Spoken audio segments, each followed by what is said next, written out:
The key thing is what you're doing when you're marketing. And this is a really key thing for marketing for authors is you're not trying to sell your books. You're telling a story. Not go buy my book, but if someone's excited about it and it sounds good, they may want to check it out. Your storytelling led me to want to read your books. You didn't go and say, hey, Mark, go buy my books. And that's brilliant marketing because it's not selling, it's storytelling, which I think most authors are probably pretty good at already.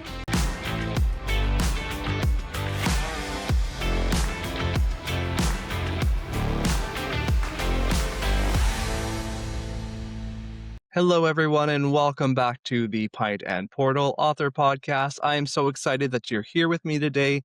I am talking to Mark Leslie Lefebvre. Mark has been in the industry for decades, and he has a lot of knowledge that many indie authors, in fact, probably most indie authors, haven't had access to, mainly because he's been in the game for so long and has seen the industry change. We're all accustomed to change because everything is changing, if not daily, then for sure weekly, and most of us are just struggling to keep up, which is what I love about my conversation with Mark, because he provides us with strategies on how to take our books beyond just Amazon's infrastructure and into the wider world of publishing. Our topic of conversation today is publishing wide. We do chat quite a bit about draft to digital and the changes that we've seen there recently. Mark works part-time for Draft to Digital, so he has a lot of insight on why the changes were made and what the decisions were. But the wider part of our conversation is about publishing wide in general. We talk about how you can leverage the tools that different platforms give you and what you can and should be doing in order to see your sales increase on those other platforms. Because the truth is, most of us who are published wide still treat our business as if Amazon is the only seller that we're selling on. I feel like we barely scratched the surface in this interview, but Mark is a wealth of knowledge, and I had an absolute blast talking with him. So if you've been considering publishing widely to a variety of platforms, not just Amazon, then stick around because we are going to talk about ways that you can utilize those platforms better to your advantage and put to better use the different streams of income that you can access as an indie author. If you've been in the game for a while, some of this won't be news to you, but it is great to have a reminder. I know I was reminded of a number of things, put back onto my to-do list, some of those things that I've been putting off. There's some great tips, some great strategies here. Let's get into our conversation. But first, I do want to say that if you're listening to this on the week that it goes live on April 29th or April 30th, or within the first couple of weeks, I do have my Kickstarter going. It just launched for the special edition of Flower and Forge, my latest fantasy novel in my Pint and Portal multiverse. Flower and Forge is part epic fantasy, part cozy fantasy, all adventure with a side of pastry. It's a fun story about a baker from our world who lands in a world of dwarves. He is sent on a journey to find a witch who has a magic that might be able to send him home. It's The Hobbit meets The Wizard of Oz. It's a lot of fun, and readers so far have been loving it. The Kickstarter is for this fancy special edition that I'm holding up. If you're watching this on YouTube or on video on Spotify, it's got this shiny gold foil cover. It's got color illustrations inside, and I had so much fun creating it, and there's more to come. We launched on April 28th. It funded in 35 minutes, and so now we're looking at stretch goals for even more features to add into this. So there's going to be even more color artwork. I'm going to be adding baking recipes for some of the pastries that are mentioned in the book, and there's so much more. Please go check it out. The links are in my bio, in the description below, wherever you're listening to this. And I hope that you'll join me because it is a fun journey. And these books are truly incredible. It is definitely the best special edition that I've created so far. And I hope that we get to make it even better. Now let's get on with the conversation about finding success in publishing wide. All right. Well, welcome once again to the Pint and Portal Author Podcast. I am super thrilled today because I have a guest who literally wrote the book on going wide with your publishing career. Mark Leslie Lefebvre, I am so happy to have you. Welcome here. Herman, so great to be here. The minute you said pint and there was an invite, I was there. Well, I wish that virtually I could share pints with my guests because that would definitely make this more enjoyable. But I've said a few times, this format really, the Pint and Portal, it is the bar and my multiverse of series. Sure. But really, the concept is if you got to corner your favorite author in the bar after a conference or whatever and ask them questions for an hour. That's really what this is about, to see, how they became successful. My favorite place to chat. So it's like we're there right now, Exactly. except there's Yeah. books around us instead of pints. Right, right. Well, I know you're a big beer fan yourself, and you've even had, and if we want to chat about that, I know you've had, your own brew as part of your a release of one of your books in the past, which is very on theme for the show, not on theme necessarily for the episode, but we can chat about that if you want, because And it's on theme. It was on theme for the book itself. So yeah, there you go. exactly. So, but is part of going wide, finding creative ways to market. And I think something Yeah. like that kind of hits the nail on the head. But before we get into all that, for those who may not know who you are, can you just give us a brief introduction and a bit of your background and why marketing wide is something that has been so important to you? Yeah, thanks. I'll try to keep this brief. It's difficult because I can be very verbose, but I've been writing for more than 40 years. I got my first rejection at the age of 15. I finally got published this was like the mid 80s. So it was 92 when I got my very first short story published. And this was back in the old days of mailing stories off and selling them to, magazines in the hopes that maybe one day an editor will take you serious if you have enough credits. I started working in the book industry around the same time, 1992. So I've had parallel careers working as a bookseller and then later on as a digital publishing advocate and now as a book industry representative representing Hmm. various digital DIY ethics of indie author publishing. And I've also, in addition, my writer career has paralleled. My very first book published in 2004, roughly 10 years before all the cool kids got into it, was self-published. And then Right. in 2006, I had a traditionally published book. And so I've had this parallel careers of traditional publishing and self-publishing alongside working in the book industry. So I've kind of had three careers that have all been complementary. You've seen the full gamut of the industry and you've seen it evolve over the years, which I think, positions you well to be able to look at different angles that, someone who's maybe just come into self-publishing maybe hasn't considered or, had the background to realize that there are other options out there, right? Yeah, and that's a really important element of what I do in my discussions with other authors and the community, and in discussions with publishers and in discussions with businesses in publishing. Is I think we're so siloed in the way that we learn and know about things. Even within the indie author community, there's silos of people who only talk about one thing, which is why Wide for the Wind, the group was founded. Like, let's talk about things other than Amazon. But there are Hmm. also people who only think there's one way of doing things. And I like to believe, because of my experiences, that I have visibility into why, indie authors probably feel that publishers have their heads up their backsides because of the decisions they make, right? Like, but I actually know just from watching and observing and looking at the industry statistics and interacting with folks is that they're in a completely different business. They're in the business of shipping print books around with warehousing and distribution and primarily book sales, whether it's in store or online, there's still involves warehousing and offset printing and things like that. Whereas indie authors, for the most part, with the exception of direct sales and Kickstarters and fancy editions, they're in the business of digital publishing and they're in the business of selling online almost exclusively. So it's Right. interesting when you look at the different business models, you understand that's why they do these things. That's why traditional publishers price ebooks as a way to encourage their customers to buy the print books, right? They Right. they, they Yes. do what was called windowing in pricing because Mm, historically a publisher would put out a hardcover. It would be, let's right. say, a $35 hardcover that would be available for a full year. So it has an opportunity to go through a Christmas season, the only season in the industry where bookstores actually make money between Yeah. September and Right. December. For most of the year, they're in the red. And then after it's been out for at least a year, then it comes out in a trade paperback well, mass market doesn't exist anymore. They've gotten rid of it. Guess Yeah. what? Right. Guess what replaced mass market? Ebooks.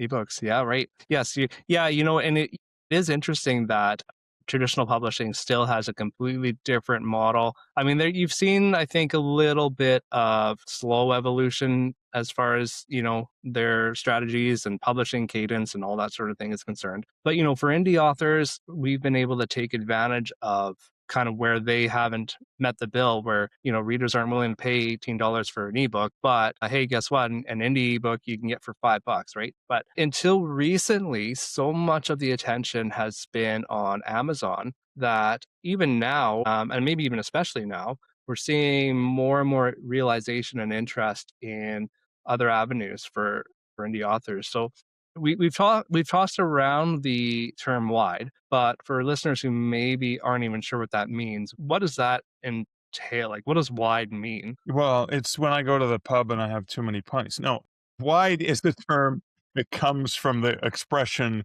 of being exclusive to Amazon with your ebooks through KDP Select. Indie authors often just shortchange it to KU, Kindle Unlimited, which is the reader-facing program that people pay a lot of money annually to be able to read for free. And I use air quotes when I say that. Yeah.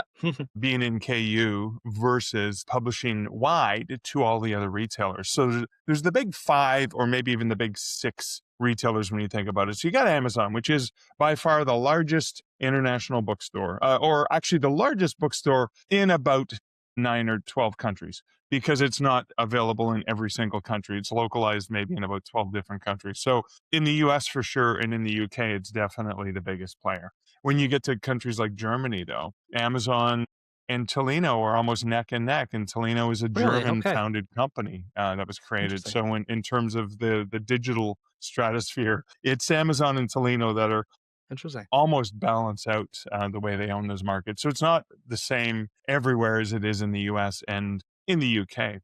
And that's one of the reasons you want to think about wide, is that it's not the US all day, all the time. There are 140 odd countries exchange, they change, the number changes in the world.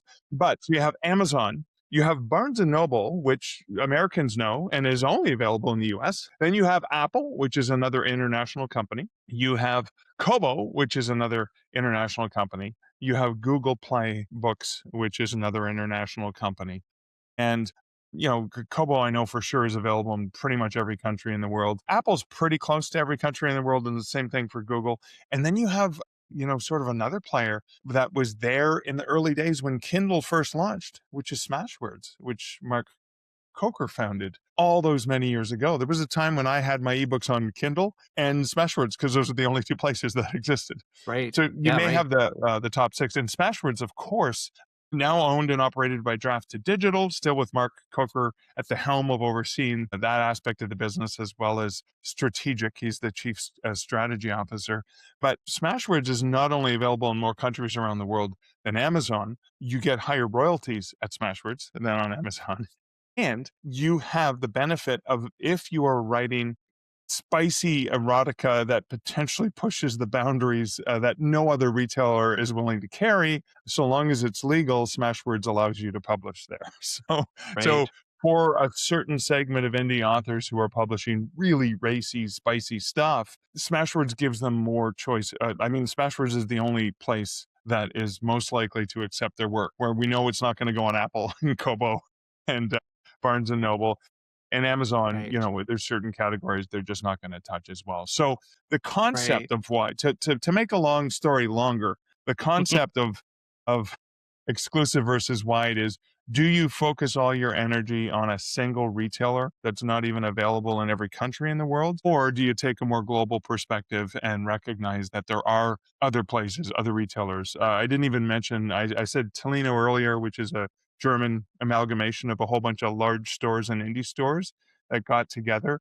It's the Tolino Alliance, and when I think about something like that, I think about the Rebel Alliance in the Star Wars universe, like all these smaller places trying to fight against the Banding Empire. together. Yeah.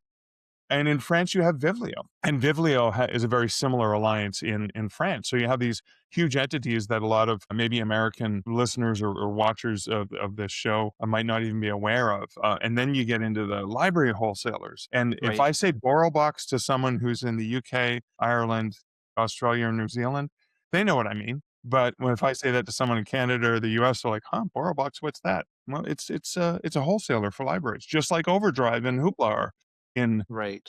North America. Or, they're in more than North America, but we primarily know about them because many of our library systems use the Libby app. So the question is, to make a much longer story even longer, The question in Wide for the Win is, do you focus all your energy, time, and attention on a single retailer, or do you want your books to be available to customers of those other retailers in other countries? Do you even want your books to be available through library markets? Now, I know that changed Yeah. recently, but still, it's Yeah. about the focus. And for me, it's about the mindset of giving my readers, and I say this as an author, giving my readers choice. You can go get my book on almost any platform where you can buy ebooks. You can get Right. them Yeah. in libraries too. And I know your books are available in print and in ebook, and many of them are available Yes. in audio. Are they all available in audio, or just like most of them? Not all, just my latest ones. So you're saying, you're taking a long story and making it longer, but I mean, you're just realistically scratching the surface too, because I know there's so many more avenues that authors can utilize out there. Because I know people are finding success on things like Royal Road and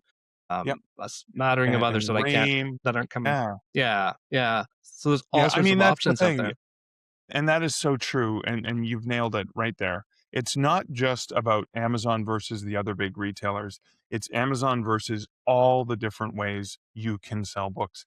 And not just the way you can sell books, but the way you can connect with your readers. So if you're selling directly on your website, you know exactly, the email address of your, and you know what they bought, right? So you Yeah, have access to that. Or if it's via Kickstarter or Patreon or some of these other channels, right? Substack. There are authors leveraging Substack for fiction and poetry and things like that right. as well, Yeah. and nonfiction, so it's a great way to connect and engage with your audience, not just to sell them books. So I like to Mhm. think about Wide as not just being about Amazon versus big retailers. It's about how you think about your author business. It's about how you connect with your fans and how you can optimize one of the most important things to an author, which is multiple income streams, right? If I'm reliant on one single big river to fill my lake with water, and that allows me to allows a boy to eat and have a shelter over his head, and the beavers dam up that river and it stops flowing, my Yep. my lake's going to be dry, right? The Right. source is going to be Yeah. gone. But if I have multiple streams coming down that mountain, and they may not, none of them may be huge, as big as that river, that world's longest river that we're talking about. If that dries up, I'm toast. But if I have a whole bunch of different streams, they can still keep that lake filled. For And sure. that's an important thing for an author to consider, is being dependent upon any single source can be scary, right? Because if that dries up, you're done. Yeah, especially if it's if it's a source that you are not in control of, right? There's been And more are and we in control? more, right? There's more and more author stories that you hear that their accounts get shut down with no notice and no real reason, and they have to go through a lengthy recourse process. And even if that takes a few months and that's your sole source of income, that's just kind of a scary proposition for most people, I think, right? Yeah. So I really Yeah. like the idea of having the multiple sources of income, and selling directly is the other thing that I don't think a lot of people realize going into this, is that if you're in KU, you can even sell directly on your own website, which to me is Yeah. crazy. And I had conversation last week with Katie Cross about direct sales. So my listeners can go She back and has listen to that rocked one if that they're. one. But yeah, I mean, it's such a wealth of information, and I feel like again we barely scratched the surface. So now, I know Drafted Digital is having a moment, as in the last couple of weeks, as far as some controversy. I'm a huge supporter of Drafted Digital. I feel like maybe some messaging wasn't done as well as it can be, but I do think that the service that they provide is well worth, any fee that they're charging. It's not. So I want to steer away from the controversy a little bit, but I know that some authors maybe got rubbed the wrong way, but there are options, right?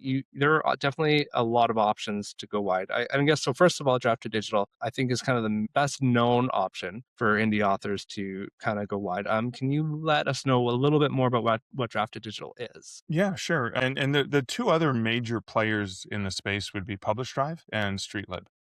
Um, and they both went to a paid model a while ago, a Okay. significantly higher charging paid model. Hmm. But there's different, Interesting. Yeah. And I'm with I not think familiar with with them, but yeah, but with Publish Drive, yeah. for example, you can pay, I think it's about $220 a year, but you Okay. keep all your royalties. Okay, so they changed their Yeah. business model.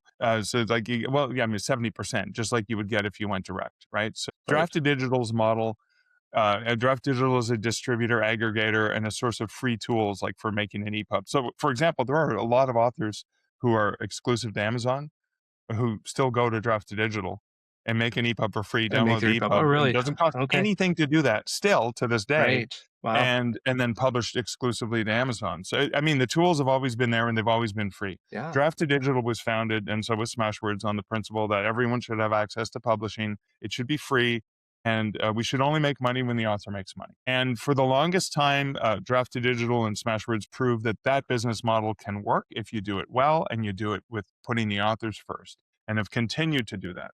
What has happened in the last few years, sadly, is that when you have a free tool that anyone in the world can use without any cost, any charge, whatever, there are people who abuse it. And there are nefarious players. There have always been. But in any Mhm. case, so Draft to Digital's role has always been to help people who have content, remove the barriers to get their book into the world, right? Whether it's Right. the formatting and the templates, whether it's getting access through bookcovers.com to book covers, whether it's the free books to read tool for universal book links, so they don't have to manage Yes. 50 different links on their website to all the different retailers, that even has tracking and stuff, and that's, again, all still free stuff. Yeah. But what was happening was, over the last several years, all these content farms, these nefarious players that we've always been dealing with, have jammed the funnel with so much horrible content and things that take so much processing time, because there's a very small team that has to manage this. And it does two things. It clogs up the works from legitimate authors who need help, which removes the ability for the customer service team to get back to authors as quickly as possible, because they're spending so much of their time chasing down the bad content that an author who needs their help. The other way they're getting shortchanged is that the libraries and the retailers are losing their trust for every single title that gets through that's a low content, poor quality, outline of a book instead of a real book. And again, I'm not judging the quality. It was like, hey, Mark Leslie, you don't know how to write dialogue. I'm not judging that quality of someone's writing, but Yeah. No, no, if no. I were to submit an outline and pretend it was a novel, or if I Yes, was just which is happening, right? copy and pasted a Dean Koontz novel and throw it in there and pretend it was my own, right? Like, Yeah. plagiarism is still a thing that has to be vetted for as well. That gives every indie author a bad name. And what we Right. don't want to do is, indie authors have proven you don't need a New York publisher. You don't need to have validation from New York or Frankfurt or London or Paris or any of the major publishing centers, that if you have a Mhm. good story, there are readers out there who want it. And so what Draft to Digital did was implemented a few things, which is, what's the lowest you can charge to stop these bots from creating 300 accounts a day, Mhm. or publishing volume, because we limited recently, in 6 months ago, I believe, limited how many books you could load in a single day, which just means Really? the Okay. bots just create new accounts. And so Right. what Yeah. can we Okay. do to To limit the stop that accounts. so we can get back to focusing on helping real authors? And of Yeah. course, the minute you institute a charge and you look at a business model that says, we make money when you service. So when we look at the lowest possible charge and we go, well, by the time an author earns about $100, they've already paid that annual fee out of the Right. royalties that Draft to Digital keeps. So Right. Yes. instituting the fee for everyone, in my opinion, my personal opinion, instituting the fee for every single account, that would be a horrible money grab, an Mhm. unnecessary grab of money, from a group Yeah. of people that are already paying significantly more, right? In many cases.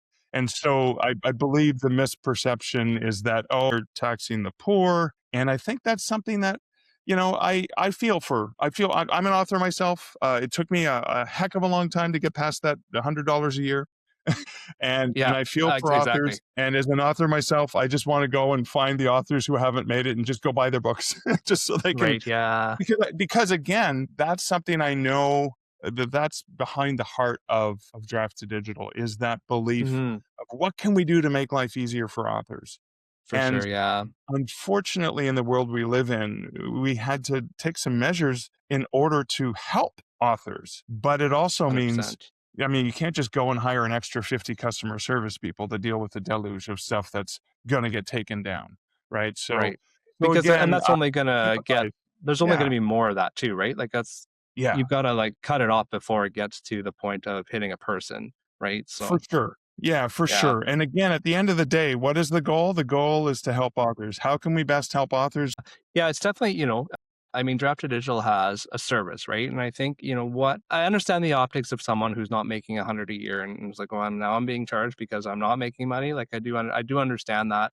No, I'm definitely don't want to downplay how people are, feeling about it. And I also understand Draft to Digital's position, like, and I understand the reasoning behind it, even though it's probably for a lot of people, I know it felt weird or No, wrong to and them, I right? understand. I Yeah. understand the And hurt. I understand. It's like, oh my totally, God, yeah. why are you doing this to me?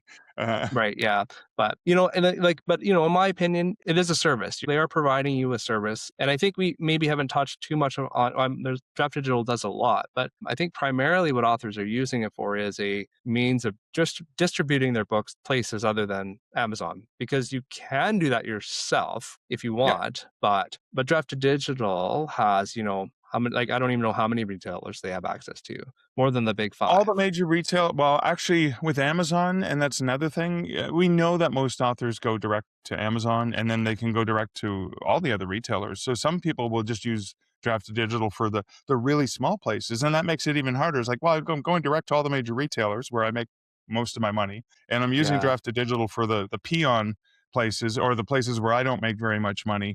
Therefore, I only bring in whatever $50 a year from Draft to Digital because my books are available at the library. So the question I ask myself as an author is it worth me paying $12 a year for a service so that I can have my books available to efficiently and effectively to libraries, right? Yeah, And so right, that's a question every author has to answer themselves. And I right. completely understand it. It took me a long time to get to a point where, my fee is already taken care of because of my Oh, sales. yeah, And there's no right answer and there's no wrong answer. And it's like right. any question an author faces when they look at choices and when they look at options is, do I Mhm, want to work with a company? Does this make sense for me? I mean, I make this decision myself. I did it when I did a book signing, an in-person book signing at a bookstore that had some traditionally published books and self-published books. And when I did the math, and I wrote about this on my Substack last summer, I did the math and said, wow, if I sell every single book here, I will probably make $36 and I'll get most of that money a year later. Why did I spend mhm, 6 hours of my day when I, as a consultant, I can earn $200 an hour as a consultant? right, yeah, Why would I spend all this time for $36? And I think I ended up making 18. Well, I would eventually make $18 from doing this. But why would I still do that? Why will I still go into bookstores? Why will I still meet readers? Why will I still sign books? Because it's not about just doing the math on that day. It's about long term.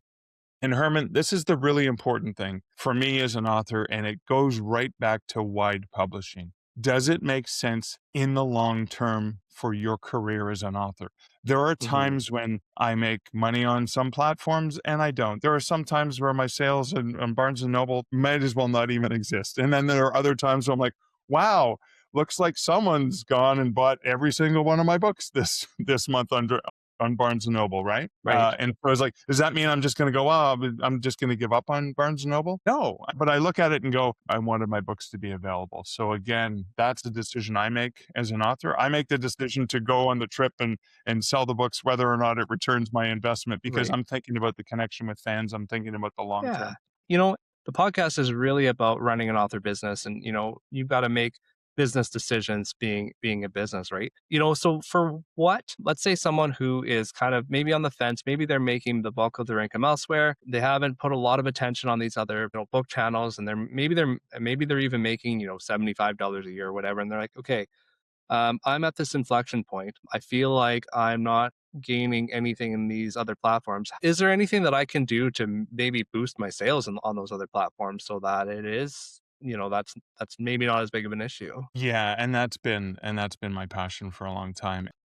One of the things I would love to see is authors who are like, okay, and what can I do to get there? And as somebody who cares about other authors and wants to help them, that's why I wrote the book Wide for the Win. That's why that community exists at via wideforthewin.com, which you can find the Facebook group and the Yeah, I'll community include all there the as links well. for sure. Yeah. So here are a few things to consider is A, what have you done and where are you promoting your books, right? Are you only focusing on Amazon? Well, that may be why that's where you're making money. But take a look at the other retailers, and you're not going to be able to do all of them at once, right? So I'm Canadian. Kobo is a Canadian company. I read books on Kobo, so it's very prominent for me where I live. So take Kobo first, look at Kobo, go to the store, browse as a customer, take a look. What are the differences? And I'm going to share a few key differences. Amazon and Google is a place where the inmates run the asylum, right? Where it's about gamification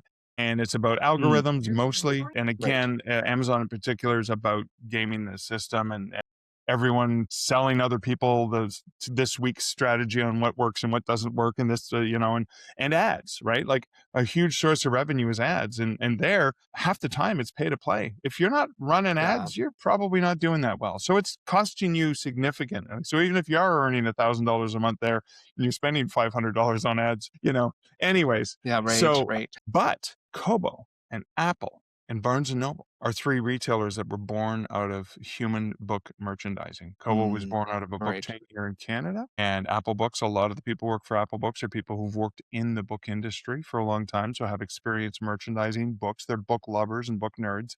And the same thing with Barnes and Noble, right? It's a retailer and an online platform. So their curation is very similar to the curation you get in a bookstore. Yes, they have algorithms. Yes, there's ways to leverage the algorithms, but there's a lot more human curation. So there are ways you can sell more there. One of the ways, for example, if you're going through Draft to Digital, you need have access to the promo form, d2d.tips/d2d promo form, I think is the URL. If not, I'll give it to you afterwards. You can share it. You log into that on the browser with your D2D account, and you can fill out a form that says, hey, I publish lit RPG and I'm only in libraries because I'm in Kindle Unlimited, so I'm only in Overdrive and Hoopla and blah, blah, blah, blah, blah, or whatever. Or I write a cozy mystery and I'm using you for Apple and Barnes & Noble and Kobo. And what happens is Megan takes a look at that, and when she gets opportunities from the retailer, she sends an invite and says, hey, Kobo's doing a cozy mystery promo. Do you want in? You fill out this form, right? So that's one way. Barnes & Noble has such a thing. Actually, Barnes & Noble has a built-in one. They also have one you have to ask for. They won't Yeah. just give it to anyone. So, Okay. luck of the draw if you get the extra one or not. But they do have promos through their direct publishing. And Kobo has a promo form that's not visible to your account by default. You have to ask for it. The nice thing about Kobo, because us Canadians are like that, nice thing about Kobo is if you request the promo form, they'll add it to your account. Unless you're a complete jerk, then they can say, Right. sorry, Yeah.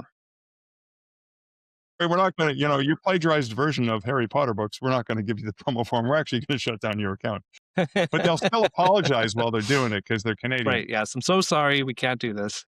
Now, also on that search engine place, which I shall not name right now because I don't want to conjure up the demons in my office here, is they have some great coupon codes you can use. You can go online and create like buy more, save more. Like if you get Right. two That's books, you right. get 30%. So you can DIY that. You can go into that place and in book one, at the end of book one, you can create a special coupon code that you only put at the end of book one that you load to that place to get it to book two. You can do similar. I think you can create coupon codes on Barnes and Noble Press directly as well. You can Really? create Okay. coupon codes on the Smashwords store, and you can make them available for Right. everyone. You can make them available just to your email marketing list. So those are some of the things that you do differently than just pushing Amazon, Amazon, Amazon, Amazon. There are Yeah. BookBub ads where you can target readers on just Kobo or just Apple or just whatever, or Yeah. your Right. own website if you want to pick up direct sales. Same thing with Facebook ads. You can specifically target Facebook ads and target readers, Users. in certain countries and things like that. The other thing I think that's really important, I'm trying to jam as many strategies in here as possible to help people who are listening to this, is Yeah. take There's so advantage much. of the built-in promos, take advantage of the coupon codes, of the ad places that you can do ads. David Gaughran's book on BookBub ads is phenomenal as well. I was in the room when he was presenting at Novelist Sync, and I was watching the BookBub people in the back nodding their heads to everything he was Nice. saying. So I went out and bought the book right away because I'm like, oh, if they're not, he's on the right track here. And then the newsletter places. I'm sure a lot of people have heard of BookBub, right? But it's hard to get a BookBub. It's like getting a winning It lottery is. ticket sometimes It is. because Yeah. the competition is so fierce. So you keep trying for BookBubs. You can still run BookBub ads, but Written Word Media is a great company. Crave Books as well. Those two are two different places where you can promo stack, where it Yeah. doesn't cost as much, but you can say, okay, I'm dropping my book to 99 cents for this week. and I'm going to send out my newsletter on Monday to my readers, right? And I don't care if you only have 100 people on your list. I'd rather have 100 dedicated readers than 10,000 deadbeats who just signed up to get a free book, right? Because they're probably Sure. going to be more useful in the long run because they actually read my stuff and Exactly. Yeah. review my books. So Monday I send out on my newsletter. Tuesday I have a bargain booksy from Written Word Media. And a Wednesday I have a fussy librarian, and Thursday I have a Crave Books promo. And so every day I'm hitting a different audience with that 99-cent book. And in Right. those promos, I'm not just including the Amazon link. I'm including a link to all the retailers that my book is on. I'm also not just listing my book to Amazon, but on my website, I have a link to, Universal Book Link. And I saw on some really brilliant Pite and Portal author podcast host's website just recently, here's the book, buy it directly from me because you get the most money when someone buys it from you. But you also had the major retailer icons, Yeah. right? And Yeah. when I went to your website, I clicked on the Kobo link. If there was no Oh, Kobo link, guess what I would have done? I would have just left. yeah. If you're a reader on Kobo, you Yeah. wouldn't. And so I went to Um, Kobo and I saw it was in Kobo yeah. Plus, and I'm like, "Ooh, add this to my account. I can't wait to read this book." Right? So that's what Right. happened. If you're marketing wide, you're being very you're including things. And again, going back, there are different universal book link tools. BookFunnel offers a great one now. They've recently released, Hmm. but bookstory.com from draft to digital has always been free, and it doesn't matter how your book's published, right? Right. My traditionally published books I Yeah. have universal book links for too. So that when you're marketing, you got to think, yeah, think beyond the shores of the world's longest river. Yeah. And I think, because so many indie authors are in Kindle Unlimited or exclusively on Amazon, I mean, it's the default, right? And it's hard to break out of that default. But, so one of the biggest things for me, adding the links. So what Mark was talking about there, if you go to my website slash links, I've set up my own link tree. A lot of authors use Linktree. I like to use my own website because if I get traffic to my site, I like to know who has been there so that I can use that for remarketing and that sort of thing. As well as Mark was saying, you can click on buy direct and I felt like I was losing some traffic because not all readers are quite certain like who's this author, why am I putting my credit card information into the website? So that's why added the other buttons to the other retailers. I probably should add an other button so that it goes to Drafted Digital so that you can go to Tolino and all these other places that aren't major ones, but maybe someone from But you Germany could, is visiting my site, right? yeah, And you could add that below the major retailers, right?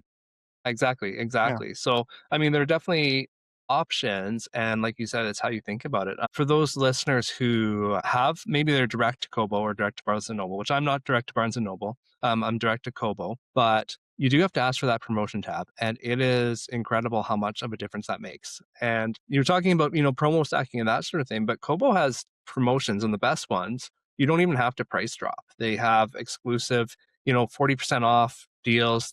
Amazon doesn't, pick up your price drop and that sort of thing. I make more from Kobo than Amazon some months, which is wild to me. Well, that's fantastic. But so here's another strategy. So the other thing is if you get a Kobo promo, I mean, I created Kobo Writing Life. I'm a little partial to the company. I love the people there Hmm, too, right? And I do read on Kobo too. And I'm in a promo this week, actually, a paid promo for free nice. first book in series. I'm like, yes, it's working, but I'm also Yeah. pushing it, is don't just let the retailer do all the heavy lifting. Because you don't let Hmm, Amazon do all the heavy lifting. They don't really, lift that much unless you're paying for ads. So share it. right. So, I'm in a Kobo promo. It's 30% off, and they're going to send out an email blast. And my book's going to be on some carousels where there's 400 other books. And Hmm, if it's not doing well already, it might not float to the top because no one's going to see it. No one's going to scroll to the 18th page to find the book. So what can you do to yeah. help?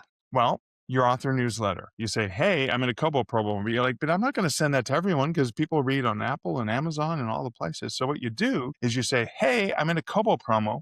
This book is 30% off between this time and this time. And the coupon code is automatically applied. You just have to go click on it and Bob's your uncle. Or you can also get it and you put the universal book link or you put the links to the other retailers. And on some of the retailers, like the aforementioned search engine place, you can create your own coupon code. So if you want to get it for 30%, you're A, helping Yeah. Kobo push the book that they're pushing. B, you're not ignoring people who read on other platforms. You're just saying, hey, if you want to get it for 30% off, you can go to Kobo and get it. You can go to Smashwords and get it. You can go to the G Place and get it. And if you're direct with B&N, I think you can DIY your own coupon code there. Or you can even do that on your own website, right? You can create Yeah. coupon Yeah, codes exactly. depending on what you're using. So you have 4 different choices to get it for 30% off. If not, hey, go get it on Amazon. Go because again, seriously, indie author books are already so affordable. 30% off of $4.99 or $6.99. It's not like it's $100 book where you're saving $30. You're 30 bucks. saving Yeah, right.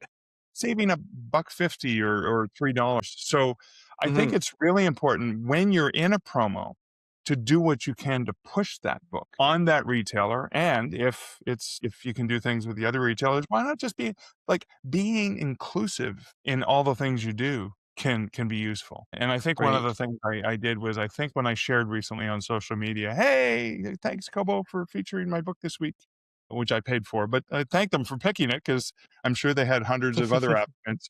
Now, I tagged them. I let Kobo know Nice. I'm pushing. Well, I did use a universal book link in my post because I didn't want to go with the whole geo targeting, and it was so much easier because it was Mm. like books2read.com/ the title of the book rather Okay. than gobbledygook long URL, right? And you can use a With Bitly for Kobo. that if you want. Okay. So for Kobo, I'll tell you this, Mark, if you didn't know this already. Kobo, if you go to your book URL and just cut out the CAEN or No, whatever yeah, I your know, yeah, locale yeah. is, okay, and you can share Actually, that, and yeah. then it'll go to the user, wherever the user is, it will go Which to you did on your their website, location. I I noticed. Yeah, did, no, yeah. I have actually a YouTube video that I put out a few years ago explaining to authors how to do that. But yeah, just for Kobo.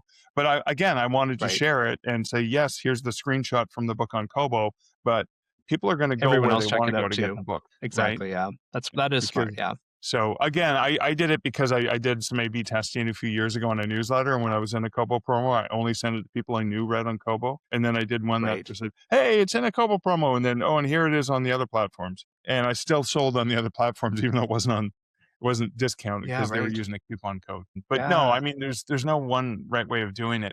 The key thing is what you're doing when you're marketing, and this is a really key thing for marketing for authors is you're not trying to sell your books. You're telling a story. And the story is, hey, there's a cool promo going on with my book.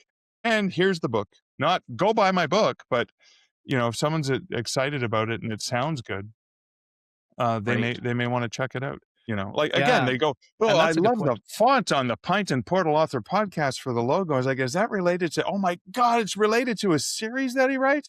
Well, Herman, guess what I Right. did when That I is found out about when I saw it, I was like, "Is this related to some sort of really cool, humorous fantasy?" Right?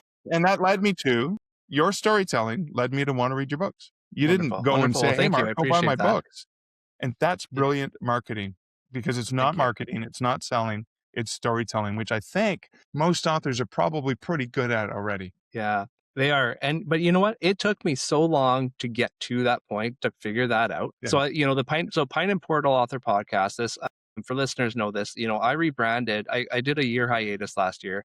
It was the greatest podcast in the multiverse, which also was the name of my book, but the greatest pub in the multiverse is the name of the book.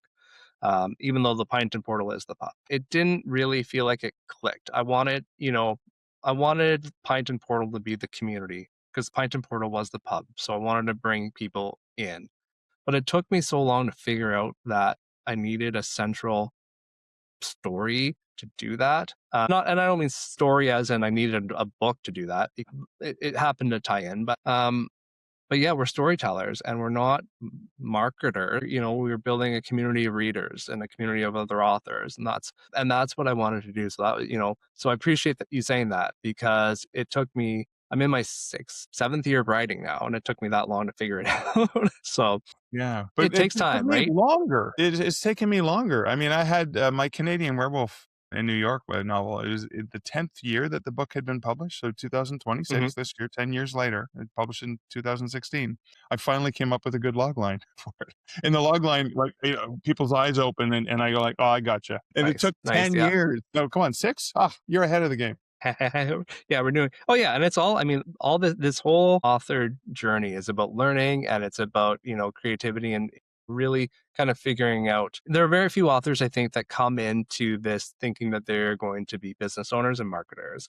They want to write, they have a story to tell, and they enjoy writing, and they enjoy story. And then all of a sudden they find out, and I've got to run a business. How do and so you got to figure that out while while you're doing everything else, right? And figuring out Yeah. all the different, and there's so much to learn that you'll never have it all figured out. So, but for me, wide publishing especially has always been something that I have strived for, and I think it's a more of a, I shouldn't say it's more of a grind, but it's a different approach than just marketing a KU, because you have a whole lot of different options. And like you said, if you try to do it all at once, you're going to be overwhelmed. Yeah. And for sure. Uh, I mean, we talked when we opened up this conversation, I talked about, sending out my first writing submission and getting rejected in 1985 or for actually 1984. Thanks, Mom. She kept that first rejection. So I found it. But it's a long term thing, and I've been in the industry for a long time, and I have a lot of insights that other people may not have access to mhm. immediately. I do Yeah, try to right. share as much as I can with as many people as will listen, but every single day I'm learning new things. Every single day I'm listening to podcasts like yours. I'm reading Jane Friedman. I'm listening to Joanna Penn. I mean, I mentioned Shel Honaker was doing a thing on how you can use AI to help with some of the stuff in your writing business to make life easier, like managing Mm, various, like it's kind of like do the grunt work so I can get back to writing, that kind of stuff.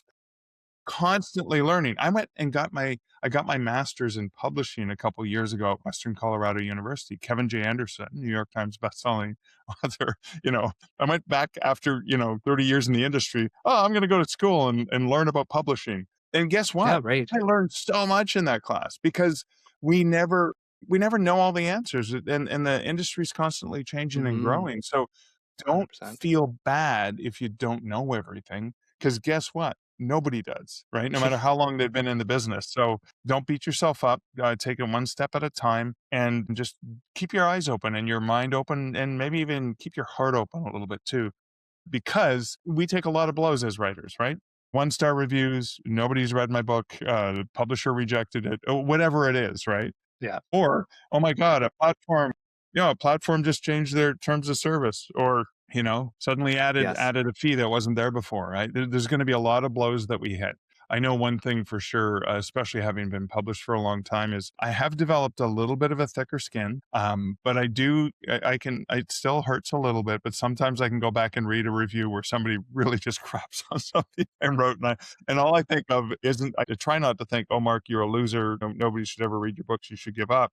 I try not to think that. I sometimes do because we can't help it. We're authors. Yeah, But we're I only try to humans. think, oh, the wrong person bought that book or the wrong person Yeah. read that book. That's what happened there. Yes, And that's the, and that it takes time to develop that sort of it does. approach. And just like when you're thinking wide, you're not going to suddenly understand how to sell books on Apple or Barnes and Noble or Kobo or the search engine place or Smashwords. It's going to take some time, and it's going to take a little bit of work. And hopefully it's going to happen in increments, right? Like I said, look at how long it Absolutely. took me before I finally got to a point where I didn't have to have a full-time job. And just in full transparency, I'm not one of those 6 and 7 figure authors like, whoa, flying around in private jets and all that stuff. I'm mid 5 figure author, right? So it's not ridiculously high amounts of money. It's just I don't need a full-time job anymore, right? Right. So it's, Yeah. again, I'm not Yeah. rich, but that took a long time to get there. Right. Yeah. Yeah, absolutely. And but you know what? To your point, and I really appreciate this. And I think for those who are considering wide as a strategy or part of their plan, their business plan or author plan, it's really to, what is your goal in the end? What's your future outlook? You're playing the long game. If you're looking at, pivoting today because of, a $1 or $12 fee, I mean, maybe you have to make that call, but make that call based on your wider vision of your author business, and where you need it to go and how you need to get there. And that's going to be different for everyone, Yes. but there are options. And that's what love about the indie publishing world, is there are an infinite number of options. Every author I talk to has had something different work for them. Sometimes it's a small difference, but from, direct sales, wide publishing. And I'm old enough to remember those publisher books where you would, buy them from the bookstore and have to like search through. And that turned me off publishing because I was just, out of high school and going into college. And I was like, I am probably not going to go through this hassle. But, when it took me another just about 20 years until I was like, oh, I can just do this. And, no one can say no. Maybe someone should have said no at some points, but you learn, right? You learn from Yeah. those experiences. Oh, yeah.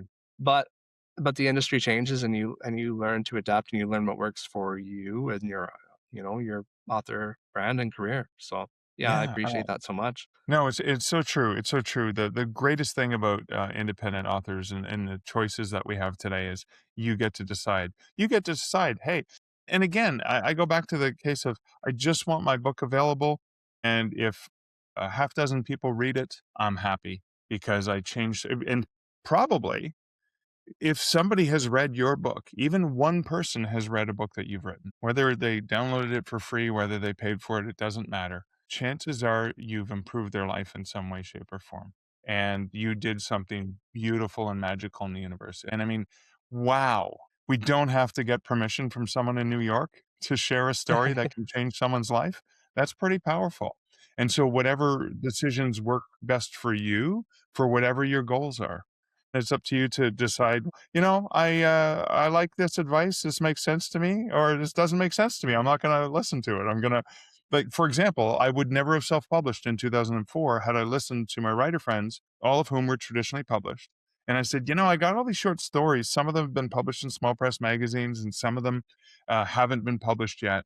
But I've got all these stories. I'm going to put them together in a book and I'm going to self-publish it. And they said, "Oh my God, don't!" Because you got to remember, this is 2004. Back Don't then, do that. yeah, It's the best way to kill your career before it even starts. I did it hmm anyway. And part of the reason I did it is because about three-quarters of the stories had already been edited and appeared in print. I'd been paid for and I got the rights back. So it all felt like they graduated through the slush pile. great. But what I did do is I registered Stark Publishing as a business, and I got a friend for the price of a case of beer to design a logo for me because I wanted to hide the fact that I was self-publishing because that was back when nobody admitted they would ever self-publish because only Yeah, losers right. did that, right? That kind of stuff. And again, people told me, said, "Don't do it. You're going to kill your career." But it actually kickstarted my career. It actually got me to, Which is amazing. a contract because a publisher saw that I was out there hustling and went, "Oh yeah, Wow. he's out there selling his books." And, Yeah, I mean, and I an early celebrated. adopter of doing that Yeah, too, right? Because that's a yeah. more we think of that as a recent phenomenon too, where traditional publishers, scope out and take on indie publishers that are hustling and doing well, right? So you were an early adopter of that as well.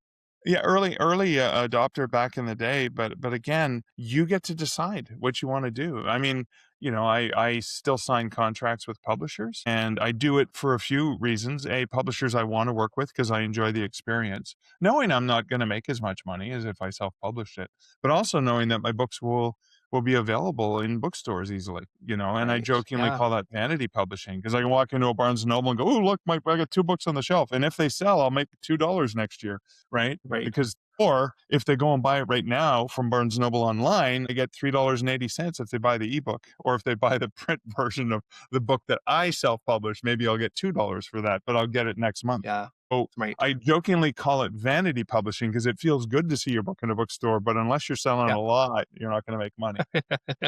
It's so Again, true. I embrace both, and in my Yeah. experience, I make probably twice as much money as I would normally make as an author because my wide publishing isn't just how I'm gonna self-publish, it's how I'm going to publish. How I'm gonna sell books Yeah. direct, how I'm gonna work with publishers, how I'm gonna get out there and, next weekend, I'm gonna be at a London Shockstock in London, Ontario, which is a horror-themed convention where I purchased a table and I purchased copies of my author copies and even my traditionally published books from the publisher at a discount so I can resell at this event. And that's part of wide publishing for me. Right. Yeah. Yeah. And and direct in-person sales, a whole nother avenue too. And so many options, and we covered so much ground, Mark. But I think that's a good place for us to wrap up for today. Thank you so much for joining us, and I will definitely link all of you mentioned a lot of links there that authors can go and check out. And like you said earlier, I think it's important, pick one to get started if you haven't. If you want to try out going wide, because it is easy to get overwhelmed if you try to figure out, 10 different platforms at the same time. And to your point earlier, you're probably not going to do any one of them well if you do that. If going in and figuring out one and getting a handle on how that store operates. So Not working, then you try the next one, right? 100%, You're 100%. like Goldilocks in the Three Bears, right? You Yes. try this porridge, it's too hot. This one's too cold. This one is just right. Just right. Yeah. And just because something works, and I know I'm talking away here, but just because something works on one platform or doesn't work for one book on one platform doesn't mean the next book won't. Because I had almost no sales at Kobo until my last couple books came out, and then all of a sudden Kobo readers liked it. So you never know, and I like to try a lot of different things, and because you never know. Beautiful. Well, thank you again, Mark, and we will leave it there. Thanks so much, Herman.